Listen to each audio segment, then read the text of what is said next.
গণতন্ত্র এবং নির্বাচন পদ্ধতি নিয়ে আমার একটু কনফিউশন আছে। যেমন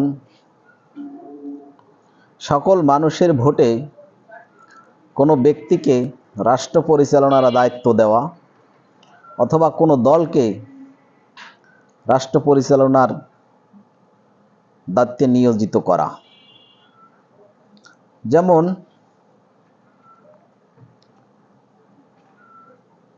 আমাদের দেশের মানুষ, বেশিরভাগ মানুষ কম শিক্ষিত, অশিক্ষিত, সহজ সরল, অনেকে একটু হাবাগোবা, বুদ্ধি কম, অসচেতন, কুসংস্কার আচ্ছন্ন। এদেশের মানুষ খুব কম মানুষ আছে সচেতন, শিক্ষিত, বিজ্ঞ, চিন্তাশীল। এরকম মানুষের সংখ্যা কম। এখন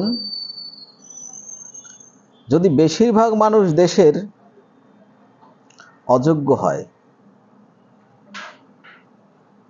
চিন্তাশীল না হন, কম শিক্ষিত হন, সচেতন না হন, বিজ্ঞ না হন, তাহলে সেই দেশের বেশিরভাগ মানুষের ভোটে যদি কেউ দায়িত্বপ্রাপ্ত হন, সেটা হবে ভুল কোনো ব্যক্তি নির্বাচন করা। কারণ মানুষের সঠিক জ্ঞান না থাকলে সে একজন সঠিক লোককে নিয়োগ দিতে পারবে না, নির্বাচন করতে পারবে না, এটাই স্বাভাবিক। আর একটা মজার ব্যাপার হলো, একটা ভোট একজন গবেষক, একজন চিন্তাশীল, একজন সাংবাদিক, একজন বিজ্ঞানী, একজন বিশ্লেষক, কবি, সাহিত্যিক, এদেরও একটা ভোট, একজন হাবাগোবা, একজন অশীতিপর বৃদ্ধ, একজন সেন্সলেস, তারও একটা ভোট। এখন একজন বিজ্ঞ মানুষ, তিনি জানেন রাষ্ট্র পরিচালনার ক্ষেত্রে কি কি যোগ্যতা প্রয়োজন এবং সেই যোগ্যতা কার আছে।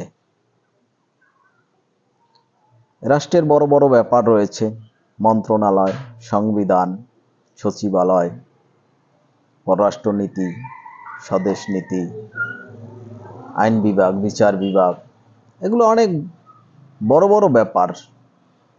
এ সম্পর্কে তো আসলে সাধারণ মানুষের জ্ঞান নেই। আর যদি সাধারণ মানুষের জ্ঞান না থেকে থাকে, এই বিষয়গুলো যারা পরিচালনা করবেন তাদেরকে কিভাবে সাধারণ মানুষ নির্বাচন করেন? তাদেরকে নির্বাচন করতে হইলে দেশে বিজ্ঞ ব্যক্তিদের দ্বারাই নির্বাচন করতে হবে, এবং সেই বিজ্ঞ ব্যক্তিদের সংখ্যা তো কম। অতএব বেশি সংখ্যক মানুষের ভোটে নির্বাচিত হলেই সঠিক সরকার বা সঠিক ব্যক্তি নির্বাচিত হবে না, এটা স্বাভাবিক। এটা আপনি চিন্তা করে দেখতে পারেন কথাটা যৌক্তিক কিনা অযৌক্তিক।